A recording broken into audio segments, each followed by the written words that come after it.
안녕하세요. 저는 도매업체를 운영 중인 40대 중반의 남자입니다. 요즘 저는 얇은 패딩 점퍼를 입고 다녀요. 아직 10월인데 아침 저녁으로 날씨가 으슬으슬 춥네요. 추위를 대비해서 다들 독감 주사는 맞으셨는지 궁금합니다. 저는 수족냉증이 있어서 최근에 갑자기 차가워진 날씨로 인해 손발이 시려워 조금 고생을 하고 있습니다. 아직 난방을 틀기에는 이른 감이 있어서 지금 이 글도 시린 손을 녹여가며 적고 있어요. 하지만 손이 시린 게 뭐 그리 큰 대수겠습니까? 난방 자체가 안 되는 차가운 감옥에서 2년이나 생활을 했던 전데요. 사실 수족냉증도 그때 생겼습니다. 사실 부끄럽지만 저는 전과자였습니다. 지금은 무죄가 입증되어서 나라로부터 작게나마 보상금까지 받았지만요. 보상금 받은 것은 어려운 이웃에게 기부를 했습니다. 오늘은 제가 누명을 쓰고 범죄자가 되어 2년간 옥살이를 해야 했던 참 억울하고 기막힌 시절의 이야기를 많은 분들에게 털어놓고 싶어서 용기를 냈어요. 그리고 이 사연 채널에 보내려고 제 이야기를 적어내려가고 있습니다. 이야기를 시작하려니 가슴이 턱 막히는 기분이네요. 아직까지 당시 당한 일들이 꿈이었으면 좋겠다 싶을 정도로 저에게는 트라우마로 남아있는 사건이었거든요. 지금은 이런저런 일들을 겪고 성격이 조금은 변했지만 저는 어릴 때부터 천성적으로 사람을 좋아하고 잘 믿고 따르는 성격이었어요. 제 사람이다 싶으면 간이고 쓸개고 다 빼어주려고 노력하는 편이었습니다. 어찌 보면 조금 미련한 면도 있었던 것 같네요. 하지만 저처럼 선한 의도를 가진 사람을 노리는 악마 같은 인간이 있고 그런 인간에게 제가 당하리라고는 생각지도 못했네요. 저희 부모님은 제가 기억하는 어린 시절부터 공장을 운영하셨어요. 할아버지께서 운영하시던 공장을 아버지께서 물려받아서 운영하셨던 겁니다. 덕분에 저는 부족함 없이 꽤 부유한 가정 형편에서 자랐습니다. 앞서 말씀드렸듯이 어릴 때부터 사람을 좋아하고 불의를 보면 참지 못했던 저는 초등학교를 다닐 때 가정 형편이 어려워서 준비물을 챙겨오지 못하는 친구를 위해서 꼭 학교 준비물이 있을 때 2개, 3개 더 챙겨가고는 했습니다. 그럴 때마다 가방이 정말 무거웠어요. 짊어지고 가는 제 모습을 보며 저희 어머니께서 한마디씩 하고는 하셨습니다. 준혁아, 가방 무거운데 그냥 네 것만 가져가라. 어깨 빠지겠다. 어머니가 그렇게 말씀하셔도 저는 아랑곳하지 않았습니다. 안 돼요, 엄마. 준비물 못 챙겨온 애들 선생님한테 혼난단 말이에요. 어휴, 우리 아들은 누굴 닮아서 이렇게 심성이 곱나 몰라. 그래, 네 맘이 편하면 그렇게 해. 네. 그렇게 학교에 가서 준비물을 가져오지 못한 친구들에게 주면 친구들이 안심하고 행복한 표정을 보면서 저도 행복을 느꼈어요. 그러다 보니 주변에 힘든 사람들이나 길을 가다가도 곤란에 처한 사람들을 보고 그냥 넘어가지를 못했습니다. 고등학교 때는 독서실에서 공부를 하고 밤늦게 귀가를 하다가 웬 할머니께서 가방을 소매치기 당하는 걸 목격했어요. 아이고 도둑이야. 내 돈. 우리 바깥 양반 병원비가 들어있는데 내 돈. 저는 그 모습을 보고 앞뒤 생각도 없이 불이 나게 달려가서 강도를 잡았습니다. 다행히 저보다 등치가 작고 제가 중학교 때까지는 합기도를 했기 때문에 금방 제압할 수 있었어요. 덕분에 저는 경찰에서 감사장도 받았습니다. 정말 쑥스럽더라고요. 저는 당연히 해야 할 일을 했을 뿐이었거든요. 하지만 저희 부모님은 걱정이 이만저만이 아니셨어요. 준혁아, 남들 돕는 것도 좋지만 그러다 너 큰일 나. 그 강도놈이 칼이라도 들고 설쳤으면 어쩔 뻔했니? 우리 아들 정의롭고 멋있지만 엄마 생각도 좀 해줘. 알았지? 에이, 엄마, 걱정 마세요. 제가 딱 보고 사이즈 나오니까 덤빈 거죠. 아니었으면 바로 경찰서에 신고 먼저 했을 거예요. 제 말에 어머니는 그래도 탐탁치 않아 하셨고 아버지는 장하다고 말씀해 주셨습니다. 그래, 그러면 다행이지. 우리 아들 덩치도 크고 운동도 했는데 뭐 다치지만 않았으면 됐어. 아무튼 우리 아들 장하다.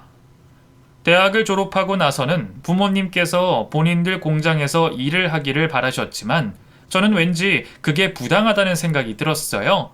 나중에 제가 공장을 물려받게 되더라도 우선은 다른 회사에서 사회 경험을 쌓고 싶었습니다. 대학을 다니며 군대까지 다녀오고 졸업 후에는 바로 중견기업에 취업을 했어요. 그렇게 회사를 다니던 어느 날이었습니다. 그때부터 평탄하던 제 삶에 파도가 휘몰아쳤습니다. 항상 건강하고 인자하셨던 저희 부모님께서 어느 날 갑자기 두 분 다 제 곁을 떠나게 되신 거예요. 저희 부모님은 한 달에 한 번씩 두 분이 여행을 다녀오시고는 했습니다.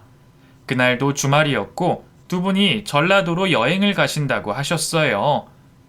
준혁이도 같이 갈래? 혼자 집에서 뭐하니? 같이 가자. 엄마 아빠, 저도 같이 가고 싶은데 오늘도 회사에 밀린 업무하러 가야 돼요. 두 분 맛집 가시면 사진 찍어서 보내주세요. 으이그, 연애도 안 하고 일에만 매달려서 살고 우리 아들 뭔 재미로 사냐? 그래, 고생해. 엄마 아빠 잘 다녀올게. 네, 즐거운 여행하고 오세요. 그렇게 말하며 저는 어머니를 꼭 안아드렸어요. 왠지 오랜만에 어머니를 안아보고 싶었습니다. 그런데 그게 마지막이 될 줄 누가 알았겠어요. 제가 어머니 손을 잡고 안아드릴 날이 수없이 많이 남아있을 거라고 생각했는데 그런 줄 알았으면 그때 저도 함께 여행을 갈 걸 후회하고 또 후회했습니다. 저희 부모님은 여행을 가셔서 묵은 펜션에 불이 났고 잠에 들었던 저희 부모님은 미처 그곳을 빠져나오시지 못한 채 그렇게 생을 마감하셨습니다. 믿기지 않는 현실에 눈물도 나지 않고 그냥 멍했어요. 그렇게 정정하던 분들이 불의의 사고로 생을 등지시고 저는 한순간에 고아가 되어버린 겁니다. 제가 중학생 때부터 공장에서 일을 하셨던 아저씨가 한 분 계시는데 그분이 저에게 말씀하셨어요. 준혁아, 너희 부모님처럼 선하신 분들은 분명히 좋은 곳에 가셨을 거야. 그러니까 너도 부모님 몫까지 열심히 살아야지. 그리고 공장도 네가 운영해야 하고. 아저씨, 저는 그 아저씨의 품에 안겨서 엉엉 서럽게 울었습니다. 그리고 아저씨 말씀대로 부모님이 한평생 일궈오신 공장을 제가 물려받아서 운영을 했어요. 처음에는 일이 서툴고 제대로 할 줄 아는 게 없어서 절망했어요. 그런데 저희 아버지께서 공장 일 관련해서 정리해둔 서류들을 보며 독학을 했습니다. 아저씨도 많은 도움을 주셨고요. 그렇게 일에 적응하면서 저는 공장장으로서 직원분들과 함께 저희 부모님이 운영하시던 공장을 예전과 같이 운영할 수 있었어요. 저는 일에 푹 빠져서 지냈습니다. 그렇게 1년여가 흐른 어느 날이었어요. 저희 공장에 한 여자가 바리바리 쇼핑백을 짊어지고 들어왔습니다. 직원들이 그 여자를 쫓아내려고 소리를 질렀어요. 어이 아가씨, 여기 함부로 들어오면 안 돼요. 뭐예요? 뭐 잡상인이에요? 그런데도 그 여자는 생글생글 웃으면서 말했어요. 아니요, 저 일주일 전에 여기 공장 근처에 도시락 가게 오픈했는데 맛이나 보시라고 도시락 좀 가져왔어요. 우리는 자주 시켜 먹는 데가 있는데. 됐어요, 가세요. 그런데 왠지 제가 안쓰러운 생각도 들고 도시락을 싸가지고 온 정성과 용기가 대단하다고 느껴졌어요. 그래서 한번 먹어보자고 말을 했습니다. 아이고 아저씨, 뭘 그렇게 야박하게 구세요. 한번 먹어봐요. 고마워요. 아니 공장장님, 그래도 이건. 제가 공장장이라는 소리를 듣고 그 여자는 저만 바라보며 열심히 도시락에 대해 설명을 했습니다. 아, 여기 공장장님이세요?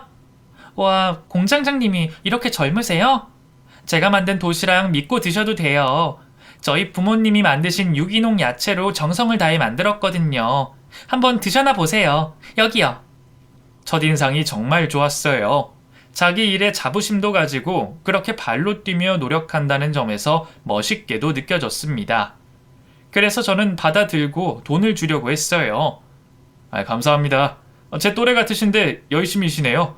얼마예요? 아이고, 아니에요. 제가 그냥 맛이나 보시라고 가져온 거예요. 맛있게 드셨으면 나중에 주문해서 드셔주세요.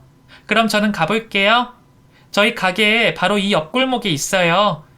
그럼 맛있게 드세요. 그리고 그 여자는 도시락을 저에게 주고는 후다닥 저희 공장 밖으로 사라졌습니다. 어리석게도 저는 그렇게 그 여자에게 첫눈에 반해버렸어요. 그리고 공장 직원들과 함께 사무실에서 도시락을 먹었습니다. 다들 평이 좋더라고요. 이 젊은 아가씨가 해봐야 얼마나 맛있게 했을라나 싶었는데 꽤 괜찮네. 영양 조화도 좋고. 아저씨, 아까는 그렇게 문전박대 하시더니 마음에 드세요? 그럼 앞으로 점심은 여기서 시켜서 먹을까요? 가끔 시켜 먹어도 괜찮겠네. 그래요. 저도 맛있네요. 집밥 먹는 것 같고. 음식에 정성이 느껴져서 좋네요. 그리고 그날 이후로 그 도시락 가게에서 자주 점심을 배달해 먹고는 했습니다. 시켜 먹을 때마다 직접 배달을 하러 와서 저희는 안면을 익히고 점점 사적인 대화까지 나누는 사이가 되었어요. 제가 늦게 퇴근하던 어느 날 공장 문을 닫고 차를 타고 골목을 빠져나가려는데 그 여자가 웬 남자와 실랑이를 하는 모습이 보였습니다. 저는 본능적으로 차에서 뛰어내려 그 여자와 남자 사이를 가로막았습니다. 뭡니까? 그러자 뭐에 취했는지 눈이 잔뜩 풀려서 슬리퍼에 지저분한 용모의 남자가 꼬인 발음으로 뭐라고 저에게 삿대질을 하며 말을 했어요. 네? 뭐라고요? 술 취했으면 곱게 집에나 갈 것이지. 꺼져. 너 이리 와봐. 그러자 도시락 가게 여자가 저의 팔짱을 끌고 잡아당기며 말했어요. 준혁씨, 저 너무 무서워요. 그냥 가요. 그래요. 이 사람 이거 말도 안 통하고 이상한 사람이네. 제 차에 타세요. 그렇게 저는 도시락 가게 여자를 차에 태웠어요. 많이 놀랐는지 손을 벌벌 떨더라고요. 그게 다 연기였다는 건 정말 뒤늦게야 알게 되었습니다. 당시에는 진정시켜줘야겠다는 생각에 그 여자의 손을 붙잡고 말했어요. 많이 놀라셨죠? 아는 사람이에요? 아니요, 모르는 사람이에요. 퇴근하려고 나왔는데 다짜고짜 저한테 다가오더니 제 팔을 낚아채면서 준혁씨 아니었으면 저 정말 큰일 날 뻔했어요. 고마워요. 그렇게 말하며 닭똥 같은 눈물을 뚝뚝 흘리더라고요. 저는 안쓰러운 마음이 들었습니다. 여기가 공장 단지도 많고 골목도 많아서 밤에는 위험해요. 앞으로 퇴근길에 제가 모셔다 드릴게요. 그러자 그 여자가 반색을 하며 기다렸다는 듯이 대답했습니다. 정말요? 그럼 저는 감사하죠. 이렇게 받기만 해도 되는지. 제가 맛있는 거 사드릴게요. 지금 시장하지 않으세요? 조금 출출하기는 하네요. 닭갈비 좋아하세요? 제가 맛있는 데 알거든요. 거기 가요. 그리고 별거 없는 닭갈비 가게에서 닭갈비와 소주를 마시며 많은 대화를 나눴습니다. 그 여자는 부모님에게 버림받다시피 살았다고 했어요. 부모님이 이혼하시고 저를 보육원에 버렸어요. 그런 일이. 근데 부모님이 기르시는 유기농 야채로... 그건 사실 거짓말이었죠. 그렇게 말해야 제 도시락을 먹어주실 것 같아서 죄송해요. 아닙니다. 죄송할 것까지야. 아이고, 제가 그 마음을 얼마나 이해하겠는지는 모르겠지만 혼자서 고생 많으셨네요. 그래도 열심히 하셔서 지금 도시락 가게도 운영하시고 대단하세요. 그렇게 말씀해 주셔서 감사해요. 저 사실 준혁씨 처음 만났을 때부터 준혁씨 짝사랑했어요. 네? 놀라셨죠? 왠지 준혁씨가 제 옆에 있으면 마음이 정말 따뜻해지고 계속 같이 있고 싶고 두려울 게 없더라고요. 저도 이런 감정 처음이에요. 쑥스럽네요. 그 여자가 수줍게 미소를 띄우며 그렇게 고백을 하는데 저도 얼굴이 빨갛게 달아오르는 게 느껴졌습니다. 그리고 저도 사실 그 여자에게 호감이 있었다고 고백을 했고 그때부터 연인 관계로 발전하게 되었어요. 그리고 그날 이후로 매일 저녁이면 그 여자를 태우고 집까지 바래다 주었습니다. 그 여자의 집은 저희 집에서 차로 30분 거리에 있었는데도 데려다 주면서 단 한 번도 힘들다는 생각을 한 적이 없네요. 그렇게 1년여를 사귀고 어느 날 갑자기 그 여자와 연락이 되지 않았어요. 도시락 가게 앞을 찾아가도 문이 닫혀 있었고 전화를 걸어도 전화기가 꺼져 있었습니다. 저는 경찰에 실종 신고라도 해야 하나 별의별 걱정을 다 하고 있었어요. 그렇게 사라진 지 5일째가 되던 날 한밤중에 그 여자로부터 전화가 왔습니다. 여보세요? 수지씨, 어디에요? 준혁씨, 저 너무 무서워요. 무슨 말이에요? 사실 저 스토킹하는 남자가 있거든요. 그 남자가 한 달 전부터 제 도시락 가게 근처를 어슬렁거리면서 너무 무서워서 도망왔어요. 그럼 경찰에 신고를 했어야죠. 그리고 진작 저한테 말을 하지. 어디에요? 저 지금 준혁씨네 집 근처예요. 내가 금방 갈게요. 그렇게 그 여자를 만나러 갔습니다. 살도 쭉 빠져 있고 사람이 그렇게 초췌할 수가 없더라고요. 얼마나 마음고생이 심했을지 저는 보면서 가슴이 아팠습니다. 그리고 그 여자를 지켜줘야겠다고 결심했어요. 수지씨, 이런 일이 있으면 나한테 말을 하지 왜 안 했어요? 걱정할까봐. 경찰에 신고해도 저한테 직접적인 피해를 준 게 없다고 해서 저 사실 너무 무서웠어요. 안 되겠다. 수지씨, 저랑 결혼해요. 결혼이요? 네, 제가 옆에서 수지씨 지켜줄게요. 결혼해서 같이 살아요.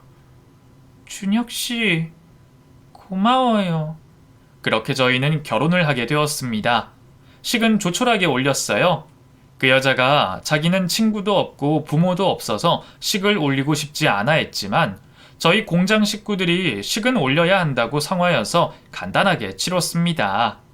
그렇게 그 여자와 결혼식을 올리고 제 집에서 함께 살기 시작했어요. 그렇게 그 여자가 만든 진흙탕 속으로 저는 아무것도 모른 채로 끌려 들어갔습니다. 아내는 결혼 후에도 도시락 가게를 운영했어요. 결혼 한 달째가 되던 때 저희 공장에서 전체 회식이 있었습니다. 그날 술을 마시는 바람에 운전을 할 수가 없었어요. 그런데 아내가 저에게 먼저 전화를 해서 본인이 운전을 하겠다며 데리러 온다고 하더라고요. 자기 오늘 회식이지. 술 많이 마셨어? 많이는 아니고 반병 정도 마셨어. 대리 불러서 가면 되니까 걱정 마. 집이지? 아니, 나 아직 가게야. 내일 만들 도시락 식재료 정리 좀 하느라. 잘 됐다. 내가 운전할게. 그래? 그럼 나야 좋지. 회식 슬슬 마무리하고 갈게. 응, 당신 차 공장에 있지. 거기로 갈게. 그렇게 회식을 마치고 저는 사랑스러운 아내를 만나러 공장 주차장으로 갔습니다. 아내가 먼저 와서 기다리고 있더라고요. 벌써 왔어? 무서운데 안에서 기다리지. 나도 금방 왔어. 아우, 술 냄새. 얼른 타. 집에 가자. 좋다. 아내가 운전해주는 차도 얻어 타고. 그렇게 저는 차에 타고 아내가 운전대를 잡았습니다. 그 전까지는 아내가 운전을 할 줄 안다는 사실을 전혀 모르고 있었어요.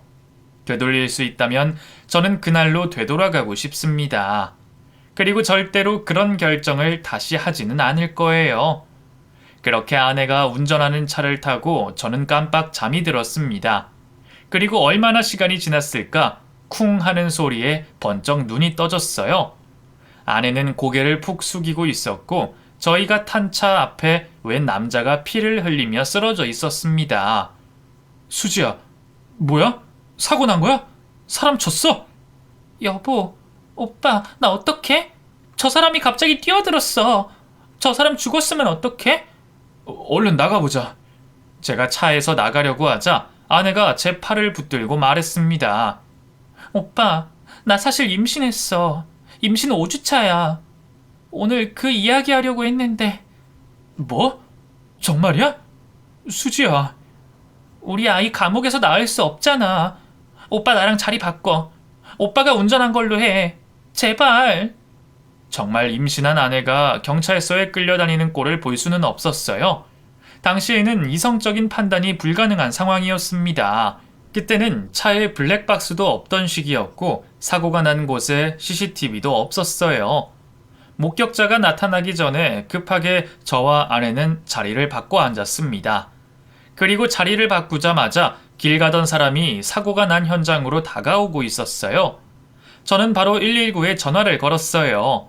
잠시 후에 경찰과 구급차가 동시에 도착을 했습니다. 정말 손이 벌벌 떨려왔어요. 그리고 경찰은 바로 저에게 음주 측정을 요구했습니다. 혈중 알코올 농도가 면허 취소 수준으로 나왔어요. 저는 바로 경찰서로 연행이 되었습니다. 차에 치인 사람은 중상을 입었다고 했어요. 저는 합의를 하면 실형을 면할 거라고 생각했습니다. 하지만 어쩐 일인지 상대방은 절대로 합의를 해주지 않겠다고 했어요. 합의해 주십시오. 정말 죄송합니다. 제가 보상금은 얼마든지 드리겠습니다. 합의? 웃기지 마. 나 당신 때문에 다리 병신 됐어. 평생 절뚝거리면서 살아야 한다고. 합의 절대 안 해줘. 콩밥 먹어봐야 정신 차리지. 음주운전하는 것들은 다 뒤져야 돼. 저보다 5살 많던 그 남자는 그렇게 고래고래 소리를 질렀습니다. 사실 제가 저지른 사고가 아니었고 아내가 사고를 낸 것인데 저는 음주운전을 한 파렴치한범이 되어 있었어요. 저는 아내에게 이제라도 사실을 말하는 게 어떻겠냐고 했어요. 그랬더니 아내의 반응은 냉랭했습니다. 당신 지금 나더러 감옥에 가라는 거야? 나 임신했다고.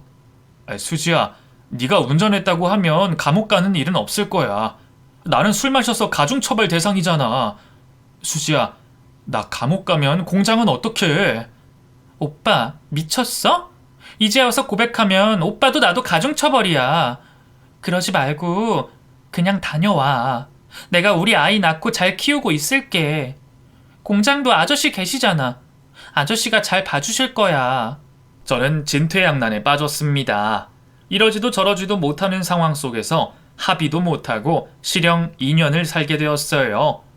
그때쯤 되니 정말 더 이상 어떤 노력도 할 수가 없었습니다.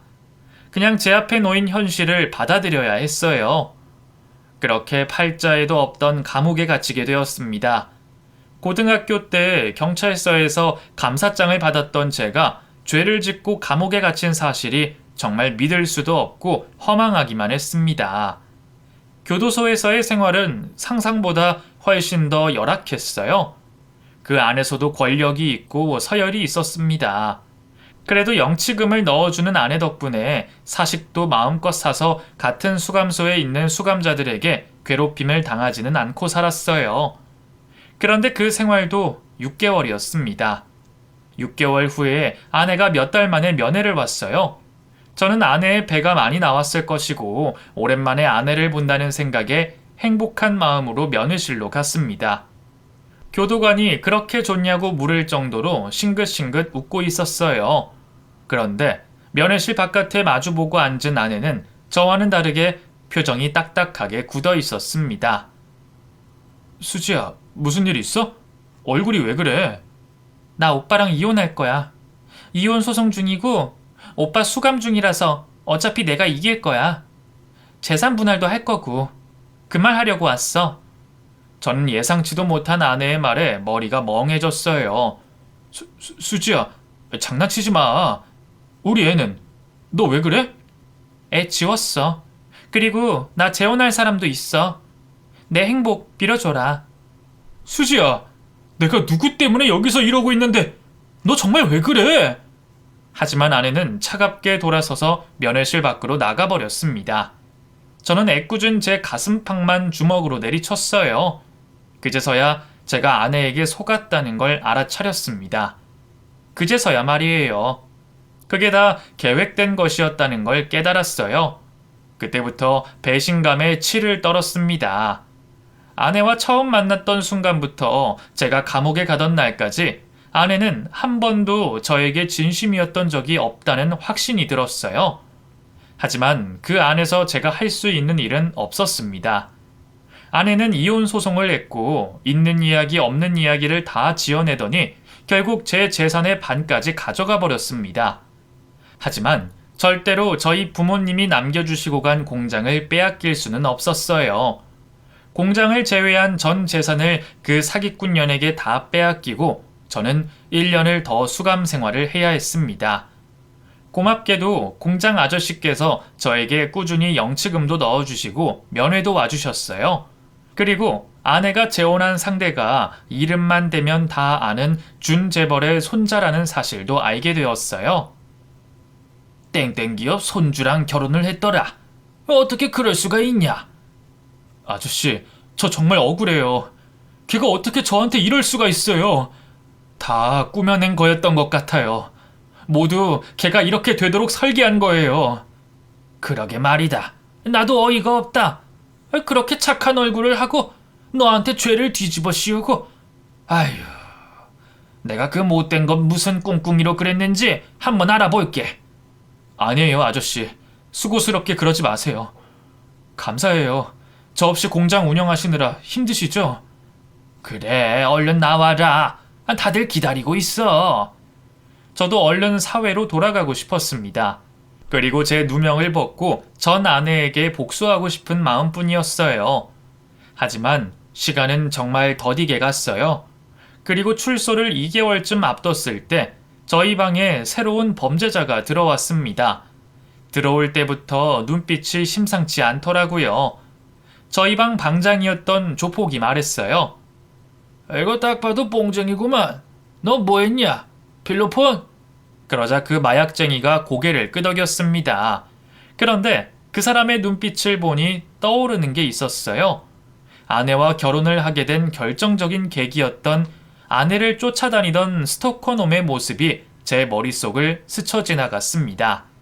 그때 저는 그 사람이 술에 취한 줄 알았는데 약에 취해 있던 것이었어요.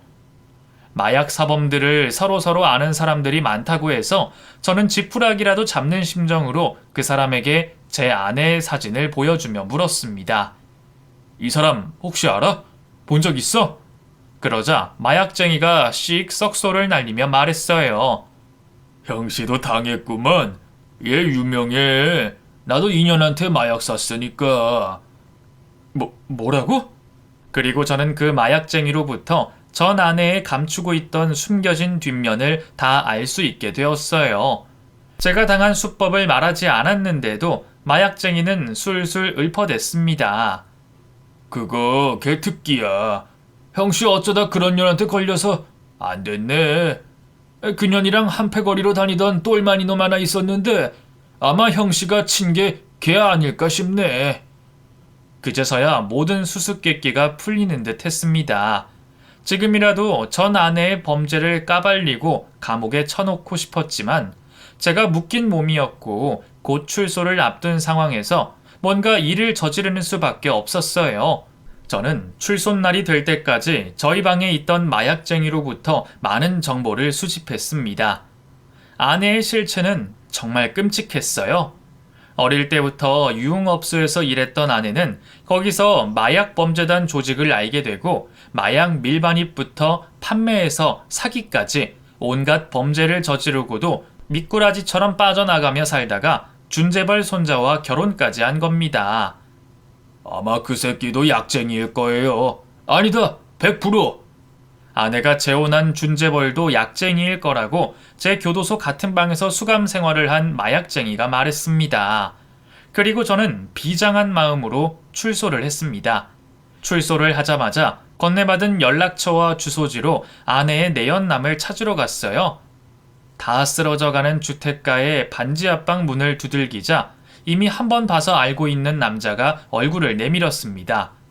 그 인간은 저를 보자 화들짝 놀라며 문을 닫으려고 했고 저는 바로 팔을 뻗어 그 놈을 밖으로 끌어당겼어요. 아, 왜 그래요? 너 나 알지? 아, 내가 댁을 어떻게 알아요? 최수지, 그 여자 찾아왔다가 나 본 적 있잖아. 기억 안 나? 최수지? 걔를 당신이 어떻게 알아? 그 나쁜 년. 전 아내의 이름을 말하자 아내의 내연남이었던 그놈도 울분에 차서 어쩔 줄을 몰라 했습니다. 그리고 저는 그 인간과 딜을 했어요. 마약 범죄자들은 다른 마약 사범이나 공급책에 대한 정보를 제공하면 감형을 받을 수 있다는 점에 대해 열심히 설명을 했습니다. 한참을 생각하던 그놈이 자기가 결정적인 증거를 가지고 있다고 했어요. 알겠어요. 그렇게 할게요. 나도 댁만큼 그년한테 쌓인 거 많은 사람이니까. 재벌가의 시집 가서 잘 먹고 잘 사는 꼴 두고 볼 순 없지. 내가 빵에 가더라도 그녀는 데리고 갈라니까. 그렇게 그 인간과 저는 힘을 합치기로 했습니다. 그리고 그 인간으로부터 전 아내가 마약 공급책으로 일했던 당시의 사진과 영상 녹음 파일 등을 건네받을 수 있었어요. 그 영상들 속에는 전 아내가 재혼한 준재벌가 3세의 얼굴도 들어 있었습니다. 저는 그걸 가지고 경찰서에 가기 전에 우선 아내를 만나러 갔어요. 자기가 저질렀던 범죄는 잊고 새 삶을 살고 있을 그 여자가 한껏 겁을 먹기를 바랬습니다. 그런데 그 집에는 전 아내의 시댁 어르신들만 있었습니다. 두 부부가 여행을 갔다고 하더라고요. 무슨 일이시죠? 저는 댁의 며느리에 대해 많은 걸 알고 있는 사람입니다. 듣고 싶으시면 문 열어주세요.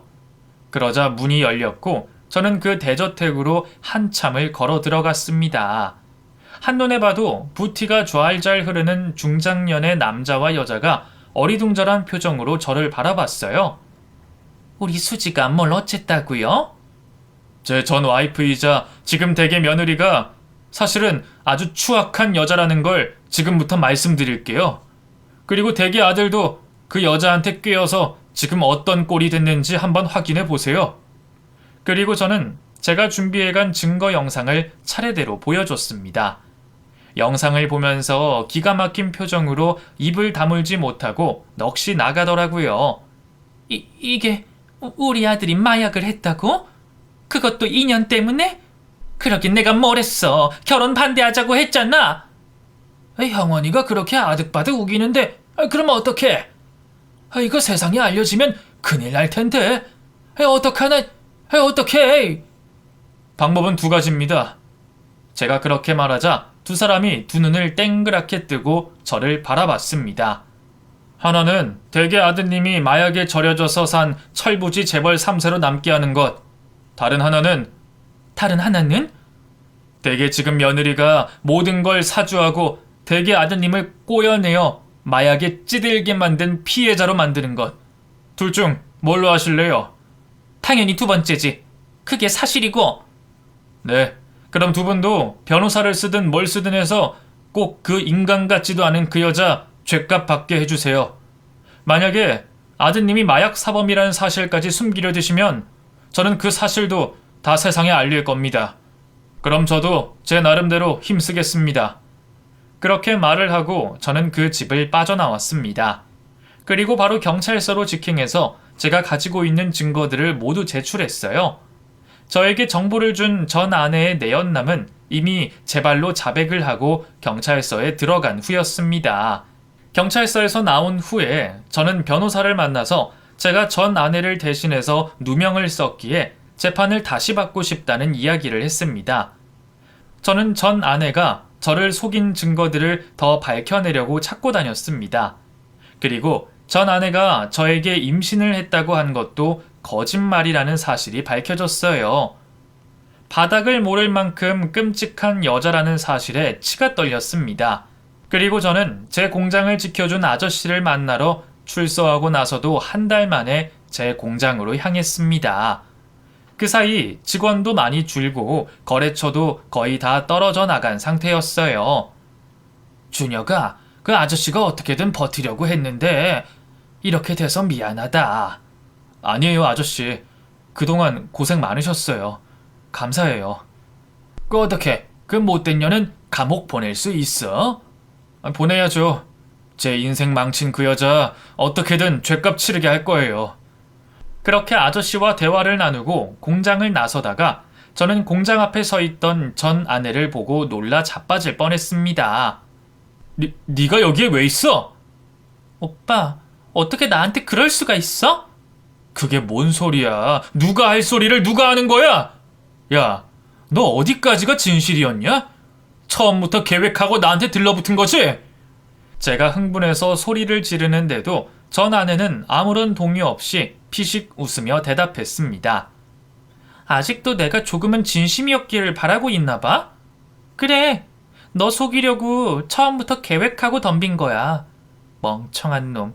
이제 와서 뭘 어쩌겠다고. 야, 나 재벌가 며느리야. 이렇게 쉽게 감옥 갈 것 같아? 너 또 나 대신 감옥 가게 해줄 수도 있다고. 2년? 이번에는 10년도 더 썩게 해줄게. 그렇게 바락바락대던 그 사기꾼녀는 공장 앞에서 그 모습을 모두 촬영하고 있는 아저씨를 발견하고는 기겁을 했습니다. 아저씨가 말했어요. 아이고, 뭐 이렇게 스스로 다 자백을 해서 정말 고맙네. 준혁아, 이거 증거로 제출하면 되겠다. 그러자 그 여자는 아저씨와 제 앞에 무릎을 꿇었습니다. 그거 당장 지워줘요. 부탁할게요. 아저씨에게 그렇게 말한 전 아내는 저에게 손까지 싹싹 빌며 말했습니다. 사실 나 부탁하러 왔어.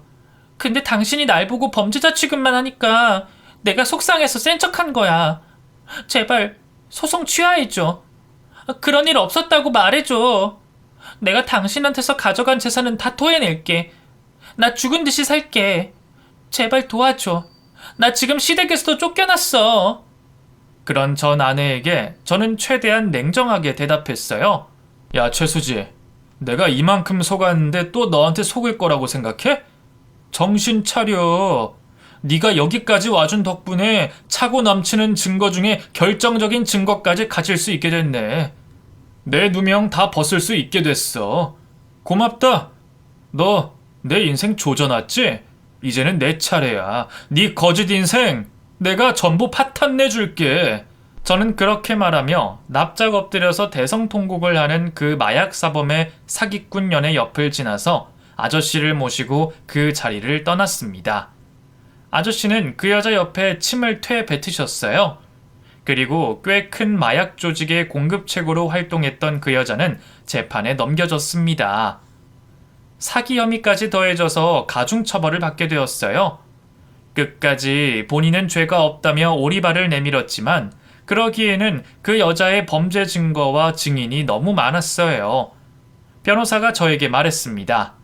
최수지 그 사람 중형을 면치 못할 거예요. 저지른 죄가 한두 가지가 아니네요. 아쉽게 공소시효가 지난 것도 있지만 공소시효 내에서도 저지른 죄가 많아서 걱정하실 거 없습니다. 네, 당연하죠. 그런 소시오패스는 이 사회에서 아주 말살시켜야 합니다. 감사해요, 변호사님. 저는 재판을 하면서 공장을 다시 살리기 위해 노력했지만 이미 되돌리기엔 늦어버린 후였어요. 그래서 저는 부모님이 돌아가신 후에 제 아버지와 같았던 공장 직원 아저씨와 함께 도매업체를 차리기로 했습니다. 전 아내의 혼인 무효 소송과 사기부터 시작해서 제가 누명을 쓴 것까지 재판의 수도 정말 많았어요. 정신이 없었지만 그런 와중에도 저는 차근차근 도매업체를 하기 위해 준비를 했어요. 아저씨가 인맥이 많으셔서 금방 자리를 잡을 수 있었습니다. 아저씨는 정말 제 인생의 은인이십니다. 덕분에 지금은 연매출 50억에 달하는 업체가 되어 있네요. 아저씨는 편하게 전원 생활하면서 노후를 보내고 싶다고 하셔서 저는 노후 생활을 하시고도 남을 정도의 퇴직금을 건네드렸어요. 요즘도 가끔 아저씨가 계시는 시골에 가서 지내다가 오고는 합니다. 아저씨가 운영하고 계시는 펜션이 정말 좋거든요. 아, 그 사기꾼 연애 재판 결과 궁금하시죠? 너무나 당연하게도 그 여자는 마약류 관리법 위반은 물론이고 사기에 공갈 협박 등의 가중처벌로 징역 10년형에 처해졌습니다. 그다지 탐탁치 않은 형량이었어요. 저는 내심 무기징역까지 바라고 있었거든요. 그래도 형을 살고 나오면 그 여자는 중년이 되어 있을 테고 그 여자 옆에는 아무도 없을 겁니다. 외톨이로 평생 시름시름 앓다가 괴롭게 생을 마감하기를 바라고 있어요. 제가 바라지 않아도 자연스레 그렇게 될 거라고 믿습니다. 어쩌다 그런 인간 말종을 만나서 제 인생이 이렇게 험난한 길을 걷게 됐는지 가끔씩 생각하면 어처구니가 없어서 허탈하게 쓴웃음을 짓기도 해요. 하지만 오늘 여기서 제 사연을 털어놓고 난 이후에는 그때 일을 다시는 꺼내보는 일이 없었으면 하는 제 작은 소망이 있습니다. 여러분, 저 고생 많았으니까 이제는 그래도 되겠죠? 이런저런 일을 겪다 보니 저도 내년에는 40 후반이 되네요. 아직까지 이성에게 마음을 주지 못하고 솔로로 살고 있습니다. 그래도 내년에는 제 곁에 좋은 짝이 생겼으면 해요. 이런 생각을 하게 되기까지도 꽤 오랜 세월이 흘렀네요. 사실 이렇게 사연을 쓰고 나고 보니 혼자 있는 제가 처량하다는 생각이 들고 이제는 좋은 짝을 만나도 되겠다 싶은 생각이 들었습니다. 제 이야기를 이렇게 많은 분들에게 털어놓기 전에는 쓸까 말까 정말 1000번 이상은 고민했던 것 같아요. 그런데 털어내고 나니 정말 후련하네요. 이 채널에 감사하고 들어주신 여러분들에게도 너무너무 감사드립니다. 저도 이웃에게 베풀면서 예전에 사람 좋아하던 준혁이로 돌아가서 열심히 살겠습니다. 여러분, 항상 좋은 분들 곁에서 행복하시고 건강한 날들 보내시기를 바랄게요. 그럼 저는 이만 물러가 보겠습니다.